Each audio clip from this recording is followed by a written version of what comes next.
Today it serves as host for the third consecutive year to SCCA Trans Am Racing, the Ruan Greater Moines Grand Prix.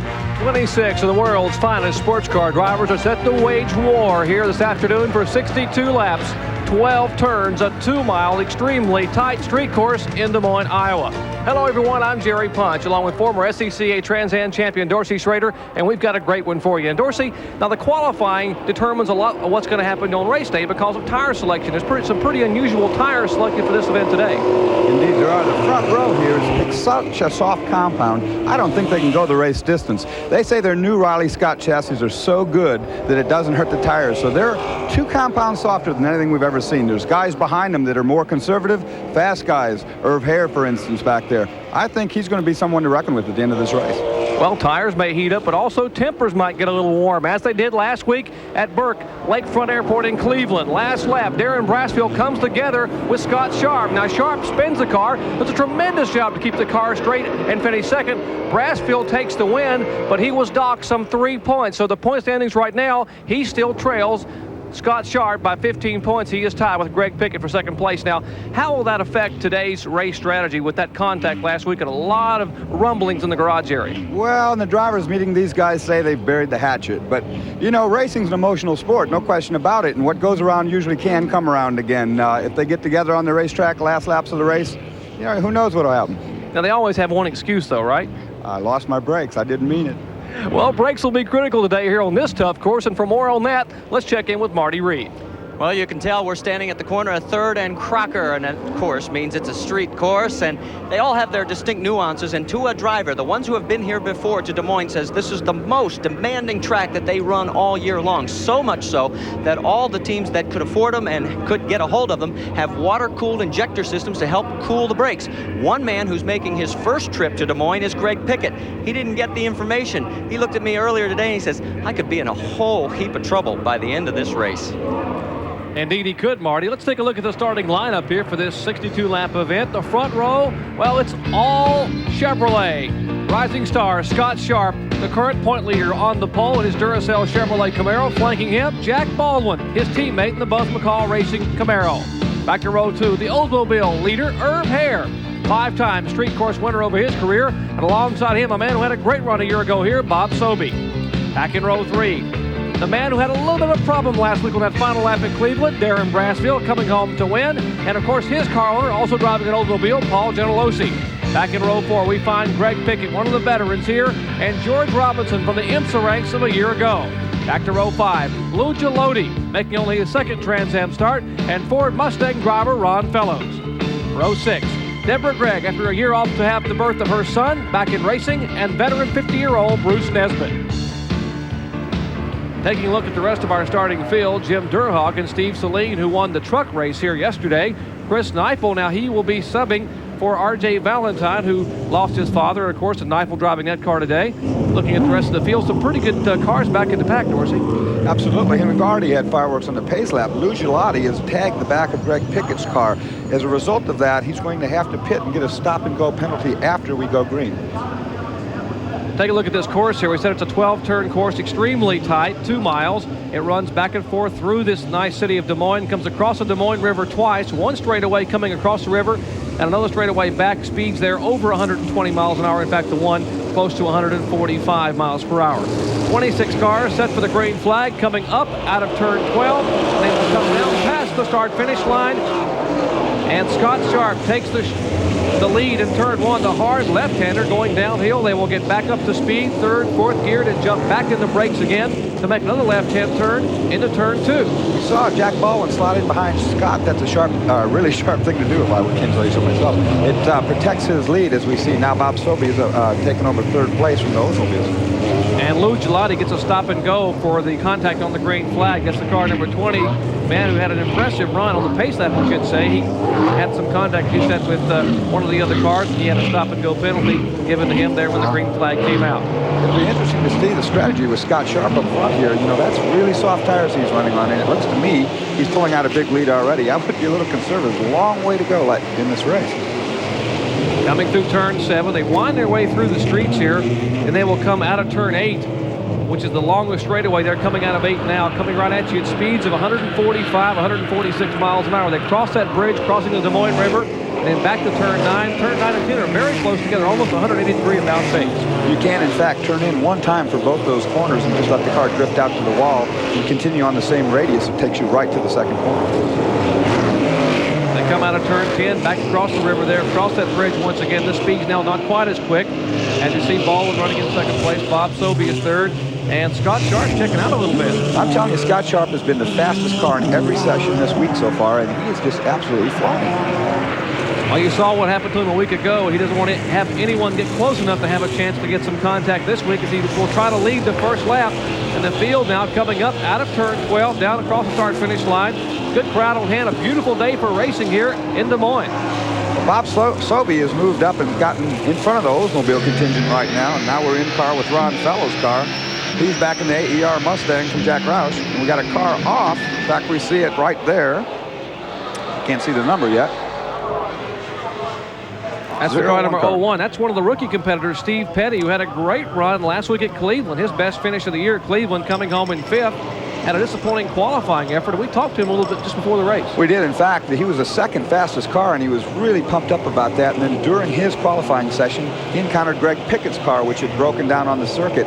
He aborted his qualifying attempt, thinking that SCCA would give him a second, and when he got back to the pits, they told him, "No, buddy, you're starting last." We talked briefly. I said, take your time. You got all day to get through the pack, and it looks like he's had a problem already. Looks like Bob Sobey may have also lost the 3rd spot. And probably Irv Hare, and now Darren Brassfield will try to move inside of Sobey. That's Brassfield and Irv Hare. Now both are driving those black and white numeral Oldsmobiles. You can see that Brassfield's car has a different sponsor on it, the Olivetti across the hood of Irv Hare's machine. And of course, Darren Brassfield being sponsored by Neolife. It's one of the food companies across. See that red marking across the hood? You can tell them apart that way. But Baldwin is second. Hare is third, and you're looking now out the back of Irv Hare's car. Now remember, Irv Hare and Brassfield both went conservative on the rear tires. So here we've had a spin as the 42 car. Bob Patch has put it around backwards. I can't quite see what corner that's at right now, but he's backing up trying to get going, and it's somewhat of a precarious position there, I would say. That's the only Corvette in the field, and he has had some problems here early on. There's Bob Patch, 38-year-old driver from Laverne, California. So I was saying, the Brassfield and Hare have both chosen a harder rear tire. They are making their moves now because the temperature of that rear tire has finally come up to where they have some grip. So you can see them starting to get aggressive. So you've got some concern that possibly some of the soft tires up front that may be working right now for Scott Sharp could actually be an Achilles heel later in the day as the heat continues. We're in the early laps here at Des Moines, Iowa, the Ruan Greater Des Moines Grand Prix. Scott Sharp, Duracell Chevrolet showing the way. Plenty of racing yet to come. Don't go away. We'll be back after this. On the 15 race, $1.5 million liquid tide Trans Am Tour for 1991. Top 3 cars. There's your leader, Scott Sharp, in the car number 33, Chevrolet Camaro teammate. Jack Baldwin running in second spot. Then a pair of Oldsmobiles, Irv Hare and Darren Brassfield. In the meantime, we've got word that the 01 car of Steve Petty, in fact, did not slide off the track, but he has lost an engine. He's had an engine failure, and he will not continue. I know he'll be disappointed because he really was a fast car in this contention. And he had one of the 6-cylinders, one of the V6s, 274 cubic inch engines. Tough break for Steve Petty. Had a great run last week at Cleveland. Now Irv Hare now beginning to move in a little bit. That's interesting to note. Right now we've got 2 of the V8 cars running in the front. All these Oldsmobiles are running V6 configuration behind them. SCCA has done a good job of equalizing those 2 cars. There's only 50 pounds weight difference nowadays between V8 and V6. You saw a little bit ago how wide open that airport course was at Cleveland up at Burke Lakefront Airport, and how tight the street racing is. You really can't lose your concentration at all for 1 second here. Well, not a bit, because as they go on, you can see those patches of concrete that have been put down just last night. Those are going to break up a little bit. If you get offline, and there's not much of a line to be here anyway, if you get off and get into those marbles and the car just pushes a little bit or goes straight, you could in fact hit that concrete wall, and I guarantee you that's not going to move. It almost looks like the car gets a little airborne as they come beneath that Ruan sign. They're coming out of turn 12. That's a little bit of lift in the car. Well, they're going up over a cross street, and in fact, they are getting airborne. You'll see some of the better drivers in the front here doing a zigzag pattern up through. They're trying to dodge the bumps. Those bumps are rough on the car. It's like in a fight where a guy's giving you a body shot. It might not knock you out right away, but it takes the wind out of you further down the road. An hour from now, that could be a determining factor on who wins and who finishes this race. Getting a shot out of the back of the veteran Herb Hare's car. Hare, the winningest driver in SCCA street racing. Of his 7 career wins, 5 have come on street courses, including one this year at Dallas, Texas. And Herb Hare has chose tires of 4 different compounds. There's no 2-match tires on that entire vehicle. Every tire is a different compound. I looked at it. I found that was pretty interesting. It looks like a really fast setup. He's got a real hard compound on the right rear, which takes the most abuse. If it holds up, he could be a real contender here toward the end. Moving by some of the lap traffic now. Early on here, Scott Sharp, East Norwalk, Connecticut driver, the rising star here for the Bowtie Brigade. Current point leader, only by a couple of points in the series standings. As you saw the standings earlier over Darren Brasfield, who currently runs back in 4th spot. That was Bob Patch that just passed, and he did a real good job. I saw him point them by, so he wants to stay out of the way, let the leaders have their race. He's already had a spin. He's just trying to get back going again now. Scott Sharp still with a big lead over his teammate, and it's close enough now for that 3rd place. Indeed, Darren Brasfield now beginning to move in a little bit on Herb Hare. Only a car length separating those 2 teammates. You get an idea of the undulation right there as you go up over that hill. That's where they're spinning the tires up, and you'll start to see them start to dodge around there a bit because the car comes off the ground. We've seen 2 transmission failures and several axle breakages as a result of going over that and spinning the rear tires up. Tight section of the course here. They go into turn 3 and 4. 4 has been the problem area. It breaks up pretty bad. This is the corner you're looking at, 4 right here.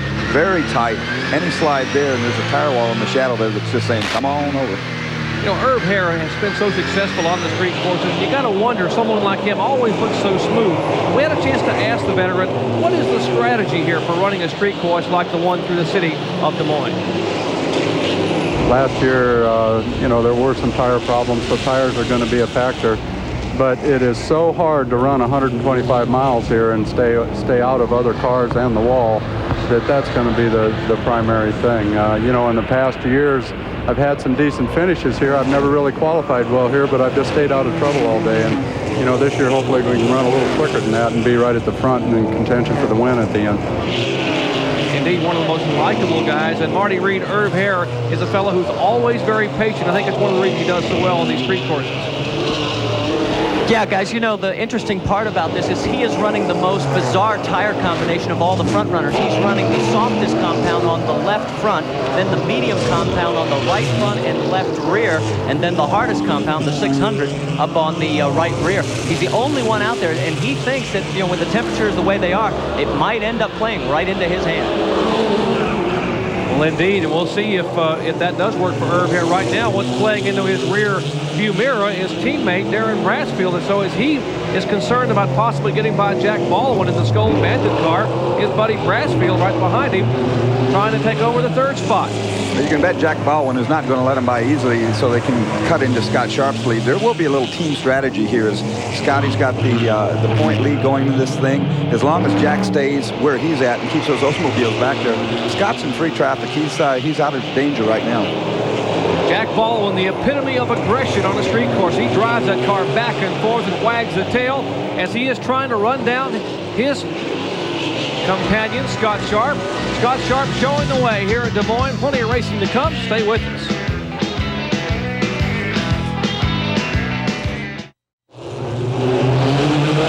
Glad to have you with us here in the streets of Des Moines, Iowa. Marty Reed, Dorsey Schrader, and yours truly, Jerry Punch, bringing you all the SCCA Pro Racing here for the Ruan Greater Des Moines Grand Prix. Coming up after us here, CART Marlboro Grand Prix at 2:30 p.m. live from the Meadowlands in New Jersey. Michael Andretti, the defending champion of that event, as they go at it for 150 laps over that 1.2-mile, 6-turn temporary road course. That's 2:30 p.m. live. CART IndyCar Racing, the Marlboro Grand Prix from the Meadowlands. They're weaving back and forth here, Dorsey's, pardon me, they're weaving back and forth here. It looks like Jack Baldwin is beginning to move in just a little bit on Sharp. Well, he's got a lot of pressure from behind the two Oldsmobiles. The number 6 car there, Irv Hare, our camera car, in fact, just turned the fastest race lap at 72 miles per hour. That is the race average right now, 72. And for the home viewing audience, that seems like, well, 72. I've gone that fast in the street, but this is the street, and they're running, 145 or so miles per hour down those straightaways. You can see how uneven this is, and this is a normal street in Des Moines. There's oil off the cars that run around here every day, and it's not a racing surface, so it's very slippery. You see Scott Sharp coming at you there. We mentioned there is Baldwin, his teammate, running in second spot. Behind him, the two Oldsmobiles. There are 3 Oldsmobiles in a team, and here is Steve Saline, who has spun in the car number 19. He is in a very precarious position there, just outside the apex of the turn. They might be able to see the hood. Now, fortunately, and you see Steve Saline there, the veteran truck racer. This is where you need the corner workers so much, because on these street courses, almost every corner is blind, and the course marshals will put flags out and let the other competitors know that Steve's there. But you're right, I'd be getting reversed. I'd want to be out of there as quickly as possible. And speaking of corner workers, it takes 375 licensed SCCA workers, including our own camera spotters, to put this race on. They travel from all over the country at their own expense from 17 states to be here today, and certainly they are a major part of the success of this event.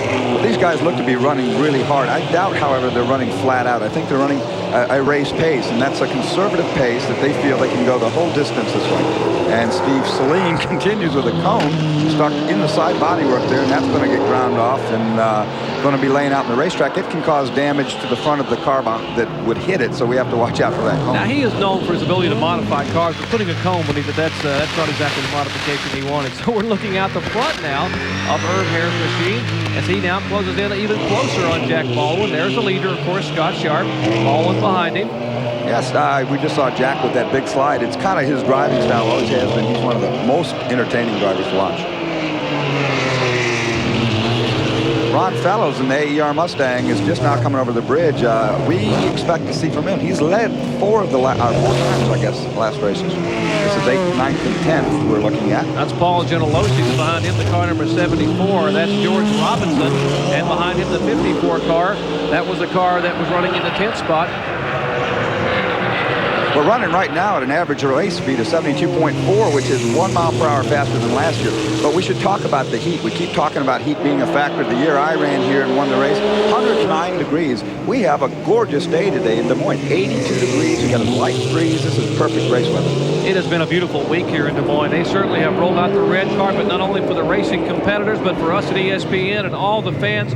It's a whole week's festival here for this Grand Prix. The fine folks from Ruan, the title sponsor here, and all the corporate sponsors, along with the hospitality of the Grand Prix organization from Des Moines. Just a tremendous first-class operation. That's Paul Gentilozzi under pressure from George Robinson right there. And the third car, the lap car of Bob Patch.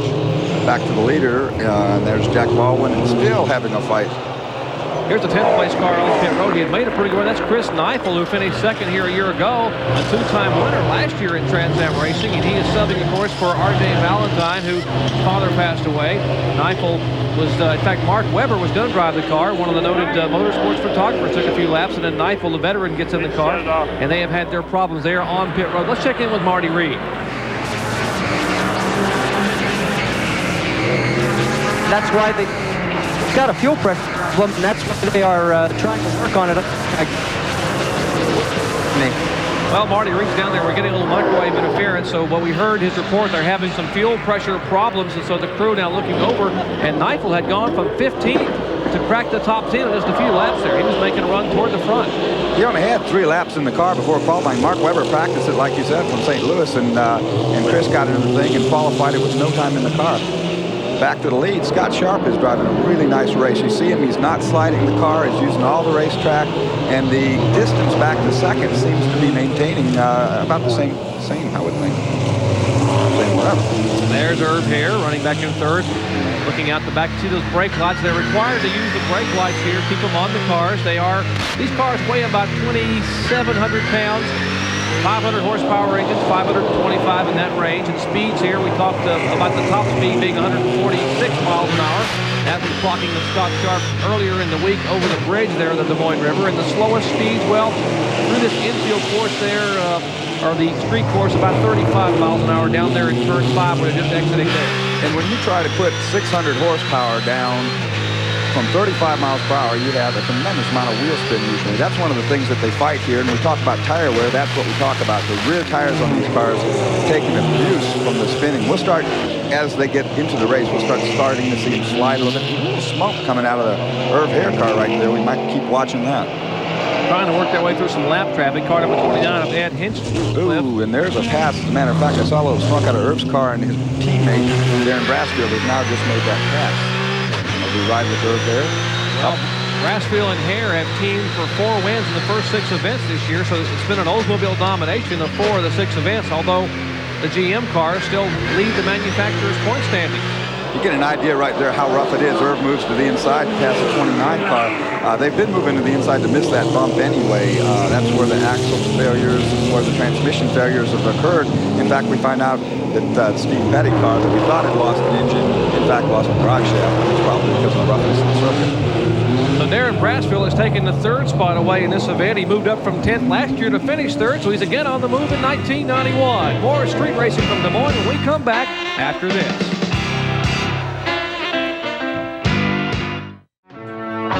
Welcome you back to Des Moines, Iowa. The world's largest gold leaf dome is that Capitol building here in the center of the city, the lovely city of Des Moines.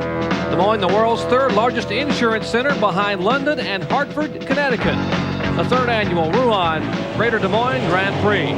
Speaking of insurance, there's about a 12-car length insurance lead between Scott Sharp and teammate Jack Baldwin, but Baldwin really getting some pressure now from Darren Brasfield. And as he gets the pressure, you watch him, and he starts to slide that car. That is his style. Another car to take note of is the car just in the back there, the yellow hooded car. That's Greg Pickett. He's come from quite a ways back, and it looks like he's gaining ground now on Irv Hare for, I guess, what will be 3rd and 4th place. There's the car number 55. That's the effort of Bob Sobey. Sobey, an independent guy just last year, finally getting a little help. Bob Sobey, interestingly enough, builds all of his own engines himself and the engines for his team. He was a guy that had Harley-Davidson sponsorship last year from a Harley-Davidson dealership. Now he's got a better team, and it's good to see a guy like that making it through. Has a couple of 5ths this year. Best finish in Trans Am racing for Sobey was a 2nd at Dallas back in '89. Jack Baldwin getting some severe pressure now from Darren Brasfield, and I would imagine Darren, I was about to say, he's going to look to pass Jack as soon as possible and try and close that gap to Scotty Sharp. Now, if you had to pick 2 drivers that you would classify as physical in Trans Am racing, you wouldn't pick 2 guys besides Baldwin and Brasfield. They're right there. You're not kidding about that. These 2 guys will mix it up in a heartbeat, and there they are, and you can bet that the number 5 car, Darren Brasfield, wants to get around and go after Scott Sharp. Well, we might see if that discussion in the drivers' meeting had any effect at all on what's going to happen, because we might just see some fenders fly here with Brasfield and Baldwin. Baldwin is a take no prisoners kind of driver, and Brasfield the same way. So they are running currently 2nd and 3rd, and Scott Sharp's going to be loving this. It is. It takes the pressure off Scott. He looks in the rearview mirror and he says, "Go after it, boys. Go after it." You know, he's hoping that one of the 2 will knock each other out, and it just takes it all away from him. You know, Jack Baldwin's a veteran of many different kinds of racing series in here, and he enjoys racing. He enjoys the physical contact. In fact, we asked Jack Baldwin about it and said, you know, racing is not for the light of heart. Jack, what are your thoughts? Things are going to happen. It's road racing. It's street racing. It's a brawl. It's not for wimps and sissies. Well, indeed it's not. And you will never call him. There's no quiche eaters in that family at all. You know, that's a typical Jack Baldwin right there. And he's absolutely right. This is it is a street brawl. That's what they're doing here. These are factory paid drivers, and their job is to win for their make. And there's going to be a little banging and bumping. If it's not the same guy every weekend, then you know it's going to happen. Jack Baldwin, at 43 years of age, was Rookie of the Year last year in Trans Am racing at age 42. In fact, he sort of chuckles and said, you know, I'm the Dick Trickle of Trans Am racing. Dick Trickle was Rookie of the Year in NASCAR racing at age 48, but there's a pretty good battle back in the pack. That's the car number 7. Actually, Paul Gentilozzi there is racing with Bob Patch, who we saw spin earlier in the Camaro, or the Corvette there. The second car is, in fact, a lap down to Paul Gentilozzi. Paul, it looks like, is running conservative pace. It might be a team plan. He owns all 3 of these black Oldsmobiles, and he's got 2 of them right up there in the front. He's sitting back here driving awfully smooth and awfully clean. I think his intention is to let the guys up front beat themselves up, and he'll be strong in the finish. Paul Gentilozzi's best finish this year was at the opener at Cedar Point, California, where he finished third. He's finished third twice this year.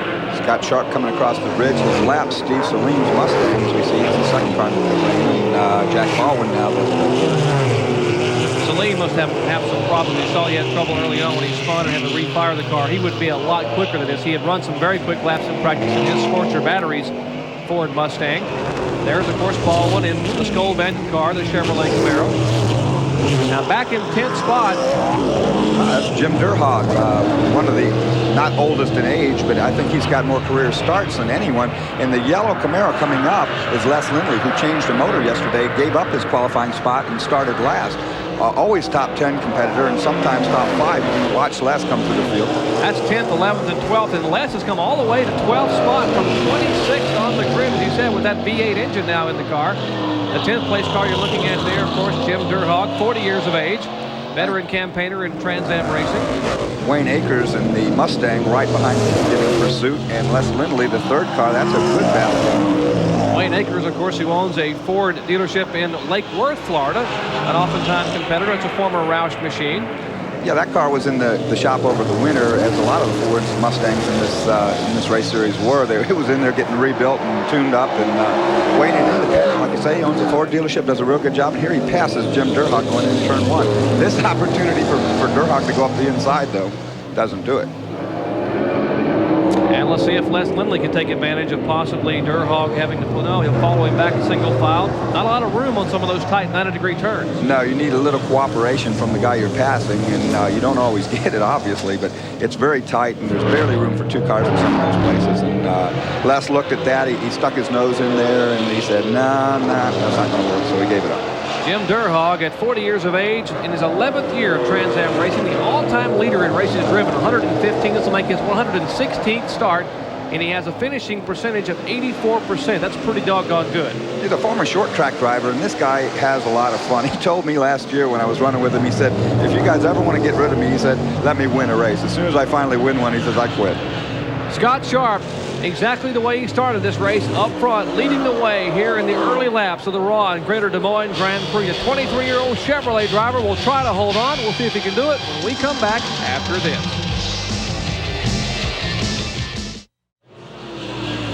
Heavy lap traffic here on the streets of Des Moines. Looks like rush hour, but it's actually Grand Prix racing, Trans Am style. Glad to have you with us. Marty Reed, Dorsey Schrader, and Jerry Punch bringing you live racing here through the streets of Des Moines for the 3rd year. Battle for second spot now heating up. Jack Baldwin trying to hold off and take a look at Herb Hare's in-car camera. Now he is back in the 4th spot, and he has got a bird's eye view of his teammate Darren Brasco trying to make a move for second. Yeah, Herb's in a better position as they go through heavy traffic. It's a lot easier to be the guy following than the guy leading, because you don't know all the time if the guy you're passing knows that you're passing, and it's real easy to get caught out on that. I think Irv's just riding right now. He's taking a look at Brasfield working over Jack Baldwin, and he says, okay, if those guys make a mistake and get together or something, I can stay back here out of the way and save my car.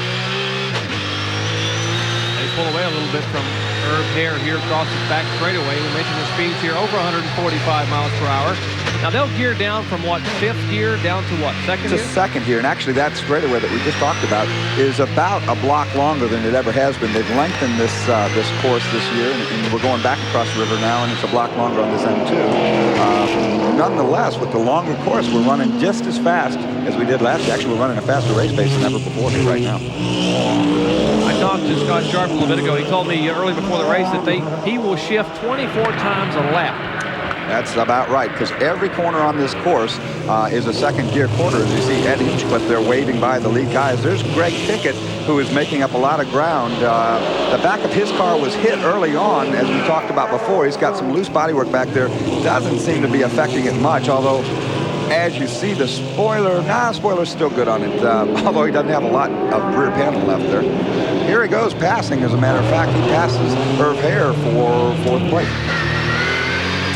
Yeah. Look at his rear end. And thank you very much for passing Herb, so we can get our in-car camera shot at you, Greg. He's just trying to get some sponsored plugs for his Champion Nutrition there. They've knocked the sponsor billboard off the back of the car. So that is Greg Pickett's Chevrolet Camaro, a V6 Chevrolet. We already mentioned that he has a 3-car team here, 3 Chevrolets.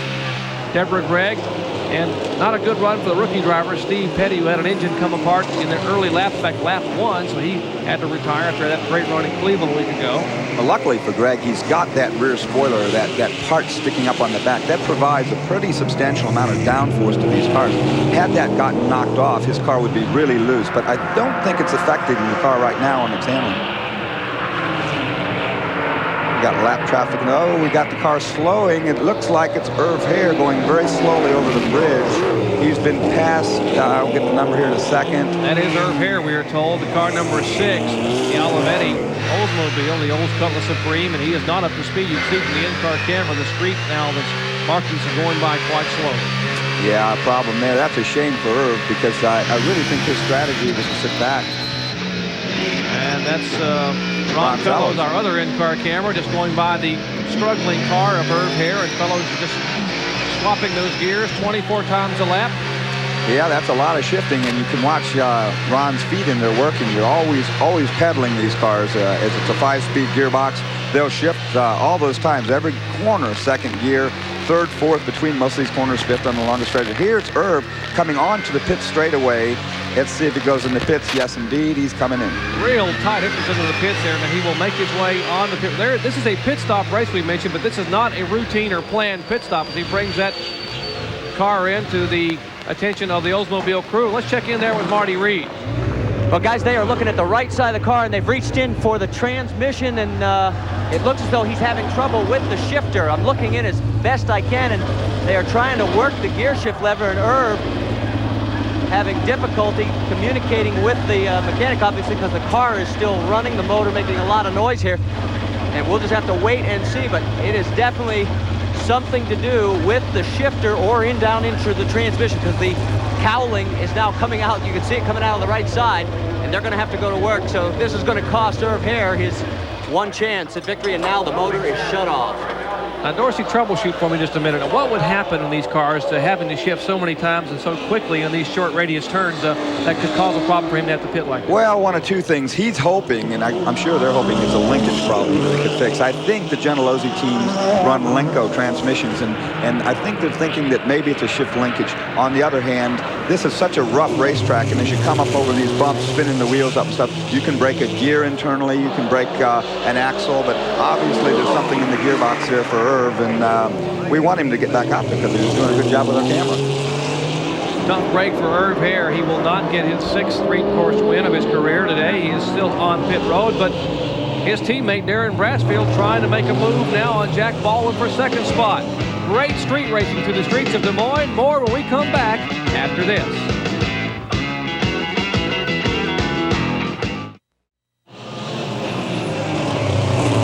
Action heating up front as Jack Baldwin now has plenty of company up there. You just see going out of your picture our leader, Scott Sharp. There is Baldwin, who is fighting for his life for 2nd spot. Right behind him there is Brassfield. And now Greg Pickett has begun to move in on Brassfield. So now Darren Brassfield has to begin to watch that rearview mirror. Absolutely. They're in heavy lap traffic right now, and that tends to bunch them up as one or the other of them gets slowed up by the lap traffic. All of them have passed Jerry Clinton, and putting him a lap down now has bunched that field up. A V8 and 2 V6s there. The V8, of course, in the Skull Bandit Chevrolet. 310 cubic inch V8, and of course the V6 in the Oldsmobile and the Chevrolet of Pickett. Now, moments ago, we saw one car that was running in the top 10 have some problems. The car number 21 here in turn 2 just lost it. Oh, yeah, in fact, that is Wayne Akers, and he's come in there and locked the brakes up. He turned in with a lot of brake on, and what that does is it transfers a lot of weight up onto the nose of the car. The back end gets very light, and it started into a slide that he didn't get stopped. Does the off-camber downhill make a little bit of a difference here? It does. There's actually a road that crosses there, and if you don't give up a little brake pressure when you get to that road, it's real easy to lock the brake up like we just saw him do and get turned around backwards. In the meantime, also, the 42 car of Bob Patch, who was already a lap down, has had a flat tire, so Bob Patch is not having his best day.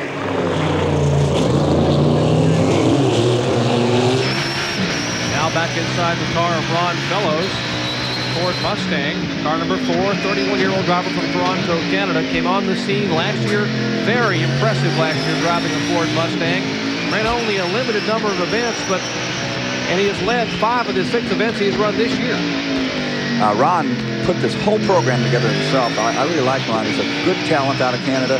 He went to the McKenzie people. He says, I want to do some Trans Am racing. That's what I want to do. He put his money package together, went to Jack Roush. He said, Jack, I want to run the Trans Am series. And Jack put this car together for him, and he has done an excellent job.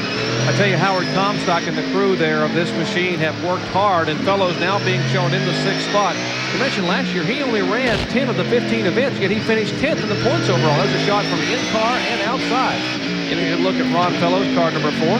Ron's been learning a lot. He came on to the Trans Am scene. He was fast initially. He just got there. He was really quick. Had a tendency to overdrive the car, use up the tires. He's really smoothed it out. You don't see him sliding the car around like he used to. And he is a contender, without a doubt, to not only for the win at any given race, but the championship. Came up through the ranks, Formula Atlantic Racing, then Formula Ford back from 79 to 82. Ran the Players GM Series, was the champion there in 89. From 86 to 89, and of course last year back in Trans Am racing, and he's again making his move toward the front. But up front there, heating it up again is Jack Baldwin trying to hold off a couple of Chargers. There's Baldwin in 2nd spot. Behind him, Darren Brasfield in the Oldsmobile. And number Chevrolet and Greg Pickett. In the meantime, while these guys are battling, Irv Hare has taken our camera car back into action. They got that, and there's Jerry Clinton out of St. Louis in the Michelob Dry car. And it looks like he's pulled off. It doesn't look like the car spun. We had a report of that car smoking a little before, so possibly a mechanical failure for Jerry Clinton out of St. Louis. That's the car owned by Tom Malloy. He has 2 cars here, the Clinton car and Randy Ruhlman. Yeah, as we see Jerry climbing out, his day is in fact done. The car isn't in a very dangerous spot as he's pulled to the inside by the wall. That yellow could just be a local yellow where they don't put a pace car out. On the other hand, we can also maybe expect a pace car. If that happens, Scott Sharp loses the whole lead. And there's Irv's camera shot. Thank you, Irv, going across the bridge. And running back up to speed, thankfully, and Irv Hare will not be a contender. It looks like he lost some time in the pits. We'll give you an update on scoring as to how much time he actually did lose with that transmission trouble. And of course, there's a driver who does not want to see a pace car on the track or a caution flag, and he turns around the corner and sees that car of Jerry Clinton. He says, oh, no, please, no yellow flags. That's Scott Sharp, our leader. Here comes Jack Baldwin. And here comes Greg Pickett, who wants badly to get by Darren Brasfield. He's looking to the outside, inside, any kind of side. He wants to go by. Scott Sharp's got to ask himself, how much do I want to run my car this hard? If the yellow comes out, I just got to give all that lead back. If I've used my tires up, I can't get those back. So you have to ask yourself, how much of the lead do you really want this early in a race like this? Fastest car on the track right now, in fact, is Greg Pickett, the 3rd car in that train. As he's closing a little bit, he's turning his lap times a little bit faster even than Scott Sharp, the leader. And for you regulars that watch Trans Am Racing and on ESPN, of course, we have 6 events this year on the schedule. On their 15-event schedule, we'll have Trans Am Racing here, and of course, in a few weeks at Watkins Glen, New York, that demanding course. But you're very familiar with Greg Pickett. He's the winningest active driver in Trans Am Series racing with 14 career wins to his credit. And Charlie Seelix is the team manager there of the Protofab fame. And of course, Seelix, a tremendous factor in wins for the Protofab team over the years.